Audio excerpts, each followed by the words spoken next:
نحمده ونصلي ونسلم على سيدنا ومولانا محمد رسوله النبي الأمين المكين الحنين الكريم الرؤوف الرحيم.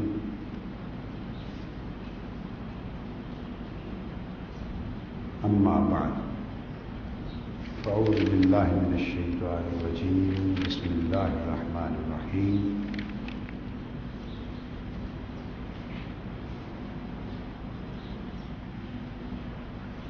قل بفضل الله وبرحمته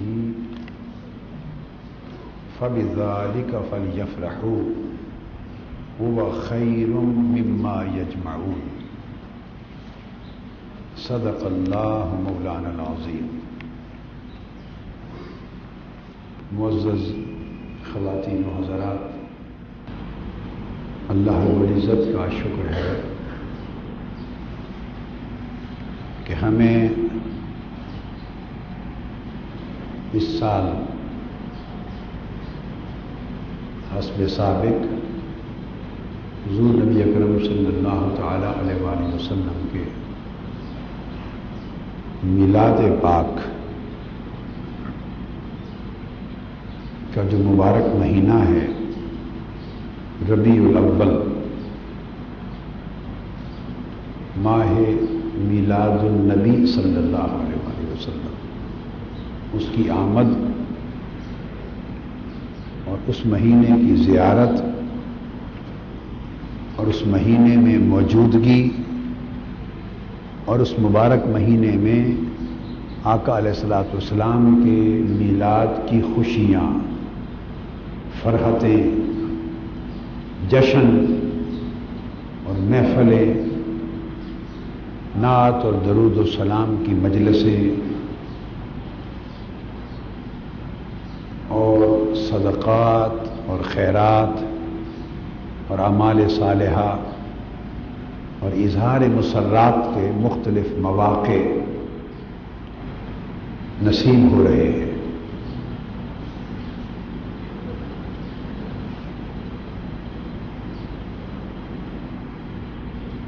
محدثین نے، علماء نے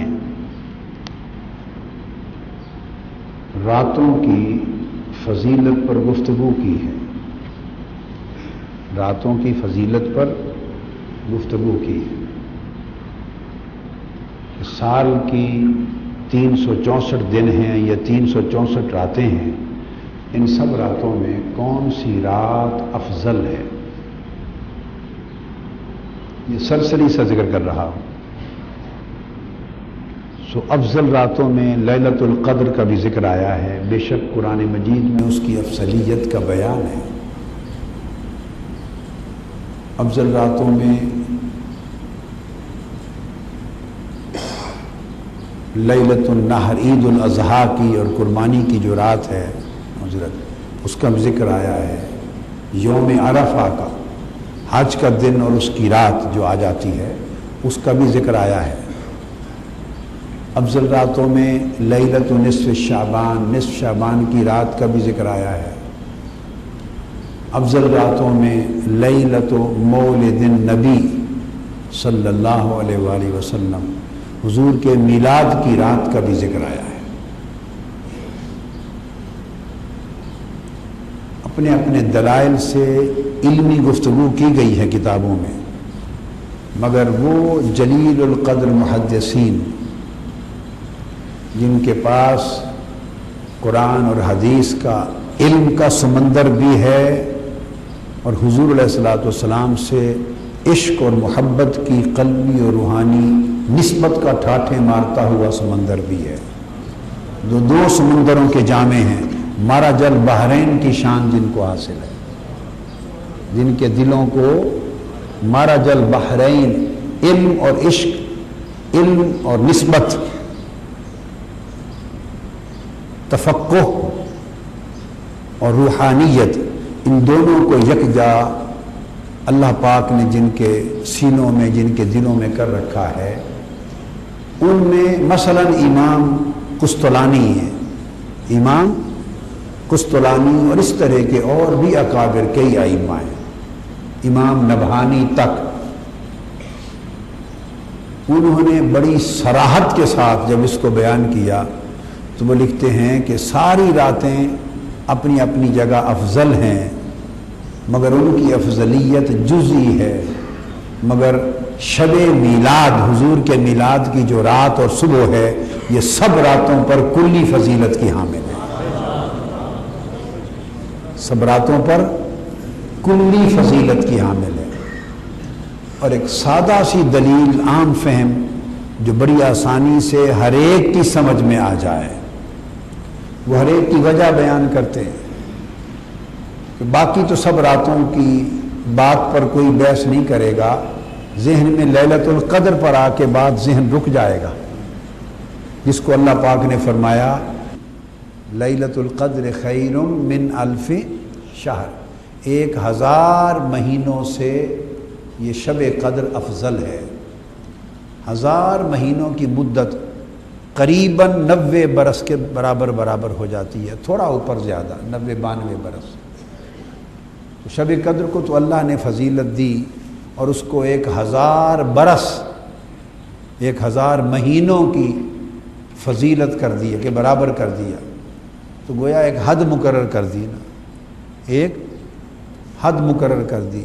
مگر شب میلاد رسول کی فضیلت کے لیے نہ کوئی حد ہے نہ کوئی پیمانہ ہے، اس کی فضیلت مطلق ہے زمان و مکان کے اعتبار سے، اور وہ جزوی فضیلتیں اس لیے ہے کہ لیلۃ القدر کو فضیلت اس لیے ملی کہ وہ رات نزول قرآن کی شب ہے، نزول قرآن کی شب ہے، اور اس رات ملائکہ اور جبرائیل امین زمین پر اترتے ہیں، تتنزل علیہم الملائکۃ والروح فیہا باذن ربہم من کل امر سلام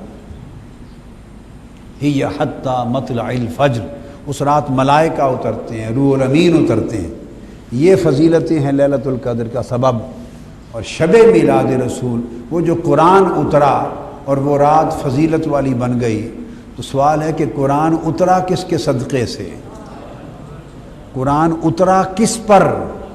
قرآن اترا کس کی وجہ سے؟ قرآن اترا کس کی خاطر؟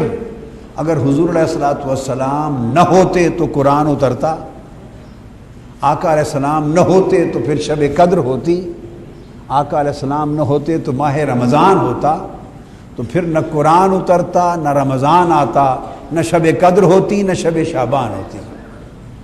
تو یہ تو جتنی راتیں جتنے دن گن لیں، یہ ساری اللہ کی نعمتیں ہیں اور ان سب کو فضیلتیں حاصل ہیں، مگر یہ ساری فضیلتیں اور ساری نعمتیں صدقہ اور توسل ہیں فضیلت و نعمت ولادت مصطفیٰ کا صلی اللہ علیہ وسلم۔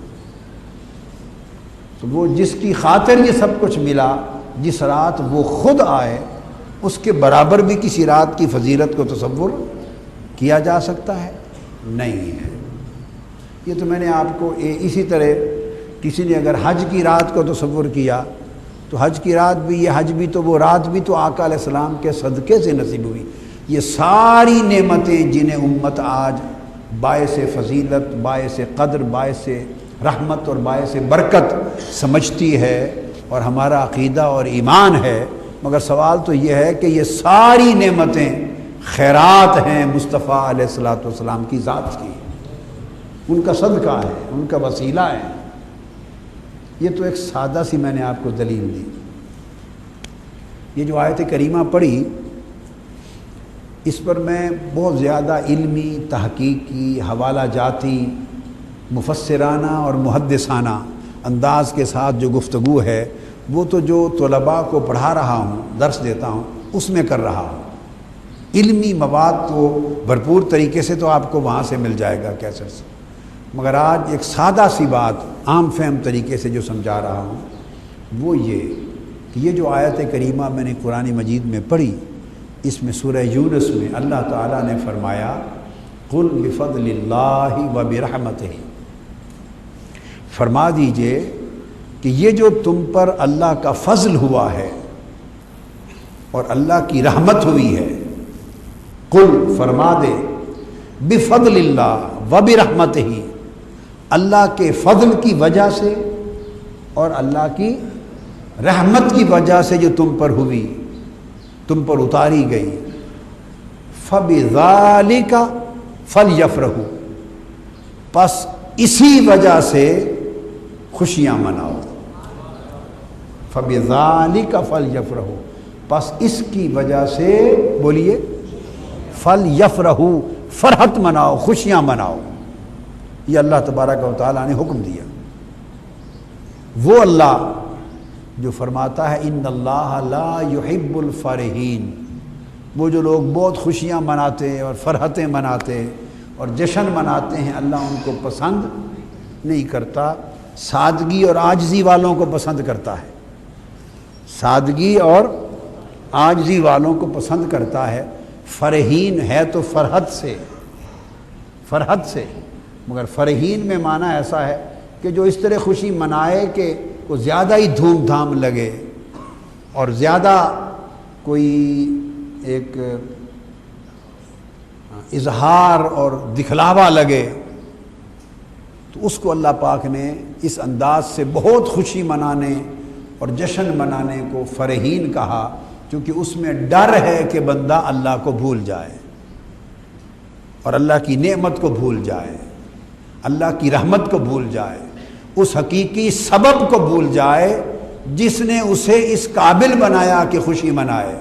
تو اللہ پاک نے اسے اس انداز سے خوشیاں منانے سے روکا ہے۔ اب جہاں اللہ پاک نے مجموعی طور پر ایسی طبیعت اڈاپٹ کر لینے سے منع کیا کہ تم فرحین میں ہو جاؤ، ایسی طبیعت نہ بناؤ، ایسا مزاج نہ بنا لو، ایسا کلچر اڈاپٹ نہ کر لو، ایسی زندگی کے طور طریقے نہ اپنا لو کہ تمہارا شمار فرحین میں ہو جائے، اس میں پھر گھمنڈ کا عنصر آ جاتا ہے، پھر تکبر کا عنصر آ جاتا ہے، دکھلاوے کا عنصر آ جاتا ہے، اور سب سے بڑھ کر خوشی میں رب کو بھول جانے کا عنصر آ جاتا ہے۔ یہ ہے فرحین کی معنویت۔ تو وہ اللہ جس نے فرحین فرحت والوں میں ہو جانے سے ناپسندیدگی کا اظہار کیا ہے، وہ اللہ خود اپنے قرآن میں ایک مقام پر حکم دیتا ہے فَلْيَفْرَحُوا، فرحتیں مناؤ، خوشیاں مناؤ، جشن مناؤ، کمیموریٹ کرو، سیلیبریٹ کرو، ریجوائس کرو، خوشی مناؤ دھوم دھام سے، کوئی پابندی نہیں۔ اس آیت میں کوئی پابندی، کوئی لیمٹ نہیں۔ ہاں ایک لیمٹ ہمیشہ رہے گی، بیان ہو یا نہ ہو، کہ حدود شریعت کو نہیں توڑنا، حلال کرنا پہ رہنا ہے، حرام اڈاپٹ، اللہ کی منع کی ہوئی حدود کو نہیں توڑنا۔ یہ کہیں پابندی ہو ذکر یا نہ ہو، یہ ہر وقت جب اللہ کے رسول کا حکم ہوگا تو وہ اللہ کے احکام اور حدود کی پابندی کے ساتھ ہوگا۔ جو چیز شریعت میں منع اور حرام ہے اس طرف نہیں جا سکتے۔ اب جس فرحین سے منع کیا اس میں حدود توڑنے والی فرحت بھی شامل ہے دراصل۔ پھر آدمی اس میں غل غپارہ کرتے ہیں، پھر اس میں حرام پیتے ہیں، حرام کرتے ہیں، لغویات کرتے ہیں۔ یہ عرب لوگوں کا ایک شعار تھا، اپنے آباء و اجداد کے تفاخر کی مجلسیں منعقد کرتے، میلے ٹھیلے وہ کرتے اکٹھے، پھر شرابیں پیتے، رقص ہوتے، ناچتے، گانے سنتے۔ وہ فرحین کا میں نے بڑا ایک مہذب سے اخلاقی سافٹ انداز سے معنی سمجھا دیا تھا، مگر میں نے سمجھا شاید کئیوں کے پلے نہ پڑے، تو میں نے تھوڑی سی وضاحت بھی کر دی کہ میلے ٹھیلے جس میں بے حیائی بھی چلی جاتی ہے، یعنی وہ جب حدود توڑ دی تو انسان فرحین میں چلا گیا۔ وہ فرحتیں آج بھی منائی جاتی ہیں۔ یہ جو بسنت ہوتے ہیں، یہ اس ضمن میں جس کے اندر پھر جو کچھ تماشا ہوتا ہے، میں بسنت سے مراد صرف پتنگ اڑانے کی بات نہیں کر رہا، جو اس تہوار کو جو رنگ دے دیا گیا ہے، اور حکمران پھر وہ رنگ چڑھانے کے لیے تشریف لاتے ہیں اور حویلیوں کو آباد کرتے ہیں، اور اس کے بعد معلوم نہیں بھی کیا کیا پیتے پلاتے کھاتے کھلاتے۔ یہ فرحین ہے، یہ اللہ کو ناپسند ہیں۔ اسی طرح اور ایام آتے ہیں، اس کے اوپر انسان حدوں کو توڑتا ہے، اور ایسی اب تو لوگ شادیوں کے اوپر بھی شرابیں پیتے، بیہودہ گوئی کرتے، لغویات کرتے، ناچتے گاتے ہیں۔ یہ سب لا یحب الفرحین کے زمرے میں چلا جاتا ہے، بلکہ پھر اس میں اسراف بھی آ جاتا ہے، اس میں تبذیر بھی آ جاتی ہے، کئی آرٹیکل اللہ کی ناراضگی کے، گناہ کے، حرام کے ایڈ ہوتے چلے جاتے ہیں۔ وہ تو ایک قصہ ہے۔ اب بتا یہ رہا تھا کہ وہ جو ایک جائز دائرے کے اندر ہے، جائز دائرے کے اندر اس فرحین کے تصور کے مقابلے میں یہاں اللہ پاک فرما رہے ہیں قل بفضل اللہ وبرحمتہ فبذالک فلیفرحوا۔ قل، سنیے، قل کا مطلب ہے فرما دیں۔ جب اللہ تعالیٰ کوئی بات اس انداز سے کہے تو اس میں تاکید پائی جاتی ہے، یہ قرآن مجید کے کمپوزیشن کا طریقہ ہے، ایک گرامیٹیکل پرنسپل ہے، ایک لٹریری قرآنک پرنسپل ہے، نحو کا، بلاغت کا اصول ہے یہ قرآن مجید کا، تفسیر کا، کہ جب اللہ پاک کوئی بات قل فرما دے، حالانکہ وہ سارا ہی قرآن فرمایا ہوا ہے، سارا قرآن فرمایا ہوا ہی تو ہے، تو جب سارا قرآن فرمایا ہوا ہے تو اس کے بعد پھر کبھی کبھی اللہ کہتا ہے قل فرما دیں، اس کا مطلب ہے اگلا چونک جائے، دھیان سے سنیں اور اس کی سمجھ میں یہ بات آ جائے کہ بڑی توجہ طلب آگے کوئی بات آ رہی ہے، اہم آ رہی ہے، لہذا ہمتاً گوش ہو جاؤں، اور یہ عام بات سے ہٹ کر کوئی بات ہو رہی ہے۔ قل کا مطلب ہے سنو، جیسے میں آپ سے گفتگو کر رہا ہوں اور گفتگو کے دوران میں آپ سے کروں بھئی یہ بات سنو، سن تو آپ پہلے ہی رہے ہیں مجھے، خطاب جو جاری ہے، مگر خطاب کے دوران جب کوئی کہتا ہے سنو، یا اللہ بولتا ہے خطاب کرنے والوں کو کہ کہو، کہ وہ پہلے ہی رہا ہے، مگر کہے کہ یہ کہو، اس کا مطلب ہے انہیں متوجہ کرو۔ سمجھ آ گیا نقطہ؟ اب میں اس کا ایگزیجیٹیکل انالیسس کہتے ہیں، تفسیری تجزیہ، کیا؟ تفسیری تجزیہ کردہ ہوں آیت کا۔ تو قل یہ ایک آرٹیکل آف ایمفیسس ہو گیا، ایک زبردست اہمیت بڑھانے کا آرٹیکل آ گیا۔ اس کے بعد فرمایا قل بفضل اللہ وبرحمتہ، اللہ کے فضل کی وجہ سے، اصل بات کو ابھی چھپا رکھا ہے، ورنہ قل کہو تو جو بات کہنا مقصود ہے وہی شروع کی جاتی ہے۔ جب کہا نا کہیں، کیا کہوں، تو سیدھا جو کہنا چاہتے ہیں وہی کہتے ہیں، اسی کو شروع کر دیتے ہیں۔ مگر ایک اسلوب کا بھی یہ ہوتا ہے کہ جو اصل بات کہنا درکار ہے اس کو بھی چھپایا ہوا ہے، کہا قل فرما دیں بفضل اللہ، اللہ کے فضل کی وجہ سے۔ اب اس لفظ تک کچھ سمجھ میں آئی ہے کہ اللہ کہنا کیا چاہتا ہے؟ کچھ سمجھ آئی ہے کہ اللہ کیا کہنا چاہتا ہے؟ کیونکہ اگر تو فرما دیتا تم پر اللہ کا فضل آ گیا، قل فرما دیں کہ تم پر اللہ کا فضل آ گیا، تو بات فوری سمجھ میں آ جاتی کہ اللہ نے یہ آگاہ فرمایا، مگر اس نے فرمایا قل کہو، فرما دو بفضل اللہ، اللہ کا جو فضل تم پر ہوا ہے اس وجہ سے۔ تو پھر سوالیہ نشان رہا، یہ جو ایک استفہام پیدا کر دینا، ایک ذہن میں ہیجان اور سوال کریٹ کر دینا، یہ طریقہ تاکید ہے عربی میں۔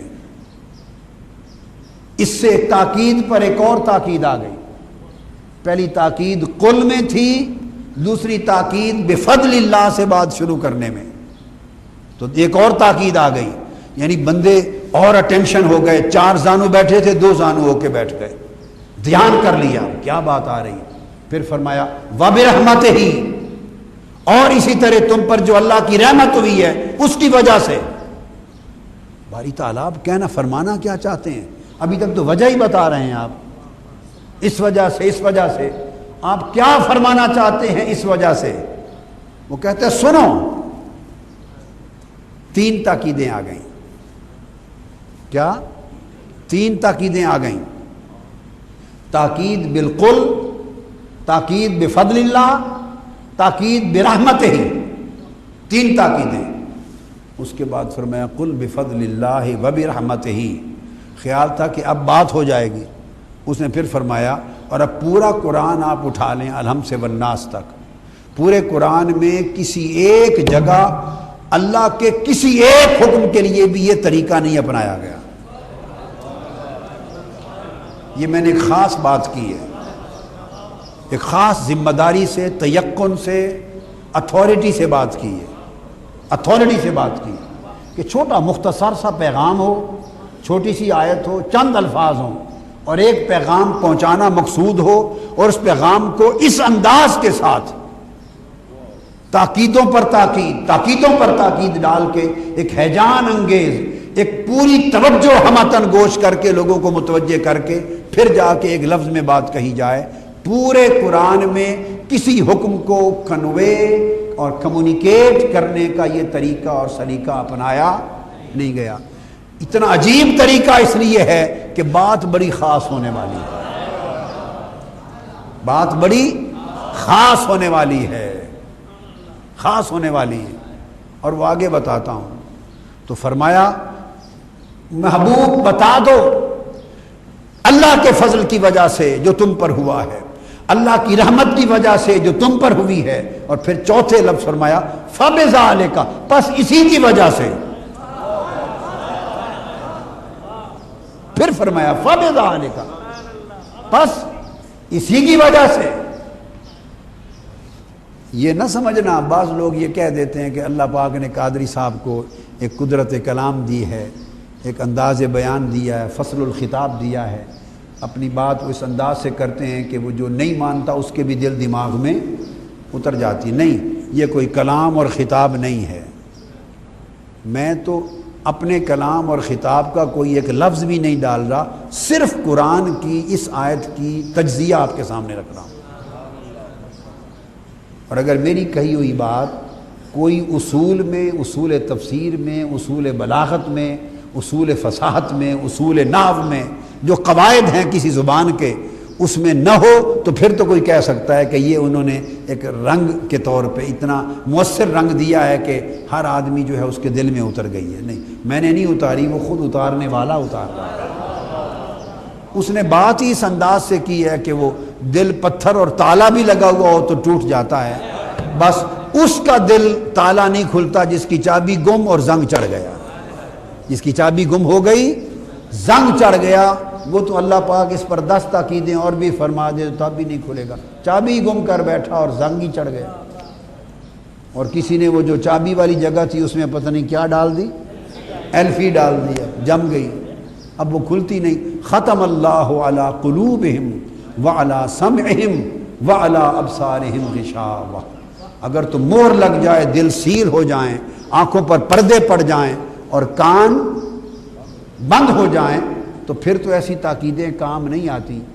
اور اگر یہ کھلے ہوں کان، آنکھیں کھلی ہوں، دل کھلے ہوں تو پھر تو اللہ کی تاکیدیں خود اتریں گی، میں کون ہوں اتارنے والا۔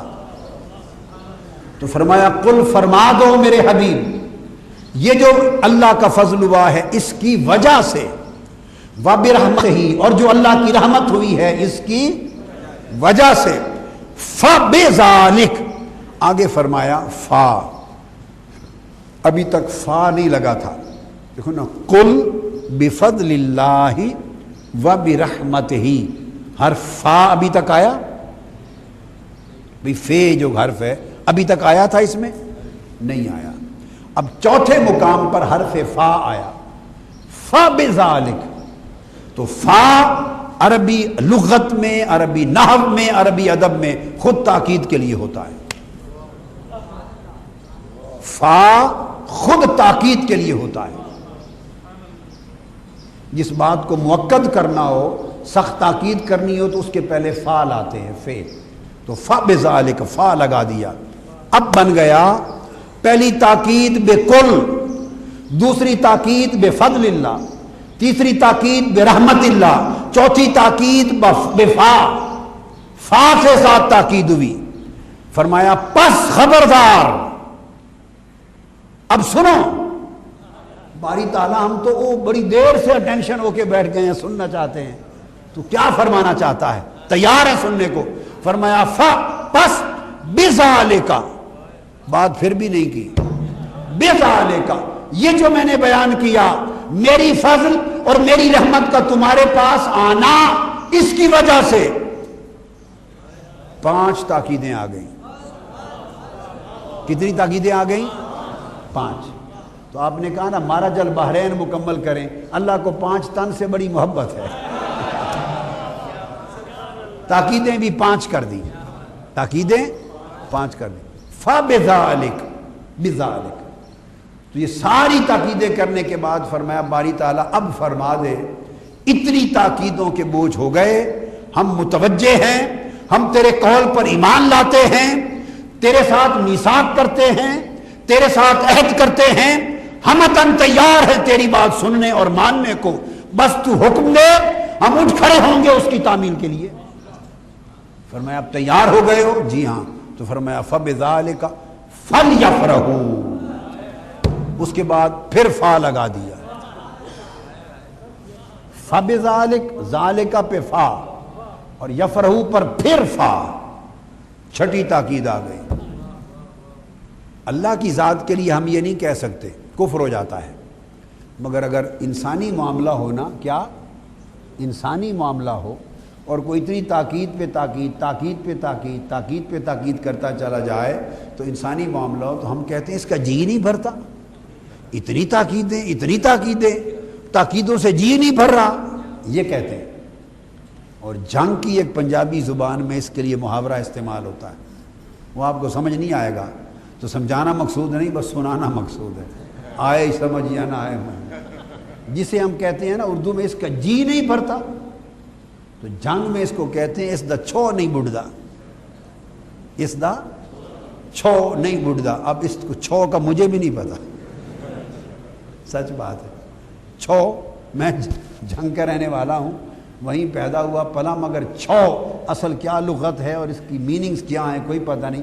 ایک فہم اندازہ ہوتا ہے کہ مراد جی ہوگا، مراد جی ہوگا. دا چھو نہیں بڑھدا، یہ پتہ نہیں کوئی اور ہی ہو، اسے غلط نہ ہو جائے.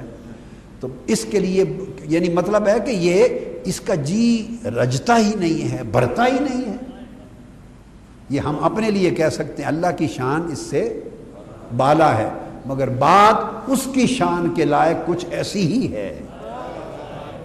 اس کی شان اور مرتبے کے لائق کچھ ایسی کہ کوئی آگے ایسی پیار کی بات یا کوئی اپنے ایسے ڈھولن کی بات یا کسی ایسے ساجن کی بات، ڈھولے کی بات، پیارے کی بات، محبوب کی بات جو اس کا سب کچھ ہے، کوئی اسی لگتا ہے اس کی بات ہونے والی ہے. ورنہ کعبے کی بات کرے تو اس طرح نہیں کرتا، فرشتوں کی بات کرے تو ایسے نہیں بولتا.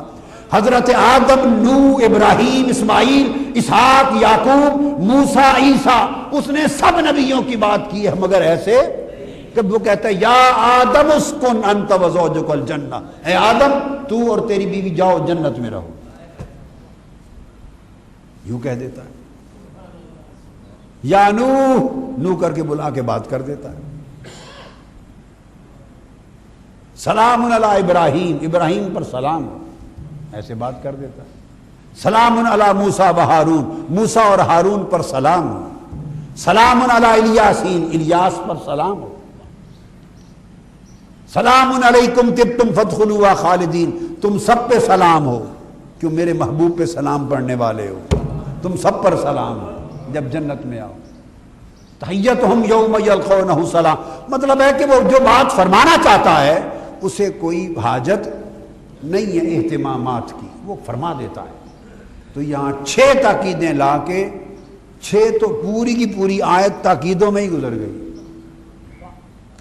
اور جو آگے بات کہی وہ ایک لفظ ہے. فرمایا فَلْيَفْرَحُوا، خوشیاں مناؤ، بس خوشیاں مناؤ، جشن مناؤ، موجیں کرو. ہائے ہائے پوری کائنات کو پر رنگ کر دو، رنگ و نور کر دو، جشن منا دو، سیلیبریشنز کرو. اب جب فَلْيَفْرَحُوا کہہ دیا اور اس نے قید نہیں لگائی تو شرح یہ ہوئی کہ خوب کمکمے لگاؤ، جھنڈیاں لگاؤ، جھنڈے لہراؤ، راستے سجاؤ، دروازے لگاؤ، چشمے بناؤ، کھانے پکاؤ، محفلیں کرو، نعتیں پڑھو، جلوس کرو، شمع جلاؤ اور خوب جشن مناؤ. کیوں؟ فَبِذَالِكَ، یہ میرا مصطفیٰ جو آ گیا. کیوں کریں؟ فَبِذَالِكَ.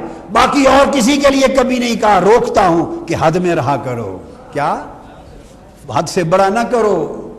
اللہ فرحین کو پسند نہیں کرتا، عاجزی سے رہو، سادگی سے رہو، ہر جگہ روکتا ہوں، مگر اب معاملہ اپنے محبوب کا آ گیا ہے، اور قاعدہ بھی یہ ہے، قوانین سارے ہوتے ہیں، جب اپنے یار کی باری آتی ہے سارے منسوخ ہو جاتے ہیں۔ محبوب کے لیے دنیا میں قوانین منسوخ کر دیے جاتے ہیں، نہیں کر دیے جاتے؟ جی